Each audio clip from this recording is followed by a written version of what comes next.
Adapun anggota dari kelompok kami, yang pertama saya sendiri Dina Permatasari, dan saya Menti Destari, saya Priska Sauliana, saya Maya Swak. Baiklah, di sini langsung saja masuk ke materi. Yang pertama ada tinjauan materi, yang mana psikosa dibagi menjadi dua kelompok besar, yaitu ada psikosa organik atau delirium dan demensia, dan psikosa fungsional atau psikosa atau skizofrenia. Sindroma otak organik atau SOO disebabkan oleh gangguan fungsi jaringan otak. Gangguan fungsi jaringan otak tersebut dapat timbul secara akut karena disebabkan oleh trauma seperti komosio, koma traumatikum, delirium traumatikum, dan sindroma Korsakoff. Selanjutnya, pada kasus otak organik terjadi gangguan daya ingat atau memori, tidak mampu mengingat, seperti daya ingat jangka panjang atau lebih dari 1 tahun.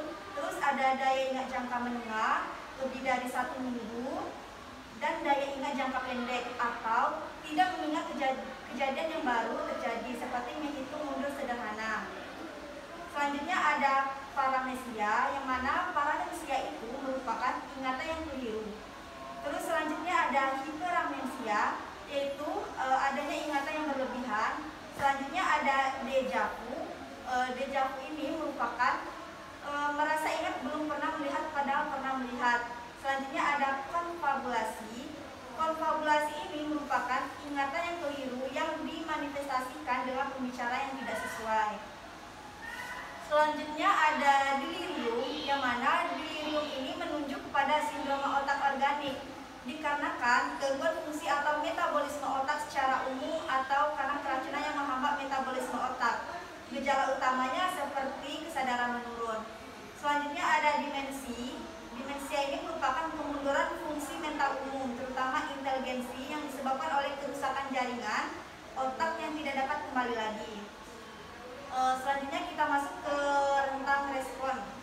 Rentang respon ini ada rentang respon adaptif dan maladaptif. Seperti ada tegas, ingatan utuh, orientasi lengkap, persepsi akurat, perhatian terfokus, koheren, dan pikiran logis. Selanjutnya ada seperti ketidaktegasan periodik, mudah lupa, kebingungan transien ringan, kadang mispersepsi, dan kadang pikiran tak jelas. Selanjutnya ada ketidakmampuan membuat keputusan, kerusakan ingatan dan penilaian, disorientasi, mispersepsi serius, dan ketidakmampuan berfokus pada perhatian dan kesulitan dengan alasan. Selanjutnya kita masuk ke bagian pengkajian. Selanjutnya kita masuk ke bagian pengkajian, yang mana ada faktor penyebab, yang mana respon kognitif ini sebagai gangguan biologi pada fungsi sistem saraf. Faktor yang mempengaruhi sistem ini, yang pertama ada degenerasi, gangguan suplai oksigen, penyakit HIV, terus penyakit hati kronik, ada penyakit ginjal kronik, malnutrisi, cacat genetik, dan defisiensi vitamin. Selanjutnya ada faktor pencetus. Faktor pencetus ini seperti ada hipoksia, gangguan metabolik, toksik dan agen infeksi, respon yang berlawanan terhadap pengobatan, dan perubahan struktur otak seperti tumor atau koma. Terus selanjutnya ada faktor perilaku. Gangguan kognitif spesifik ini seperti delirium dan demensia. Depresi pada lansia ini sering sekali salah didiagnosa sebagai demensia. Terus selanjutnya ada sumber coping. Tenaga kesehatan pemberi pelayanan kepribadian introvert berbeda dengan introvert. Terus selanjutnya ada mekanisme coping ini, mekanisme coping psikologi pada umumnya tidak digunakan, disebabkan karena gangguan perilaku yang delirium adalah perubahan kesadaran.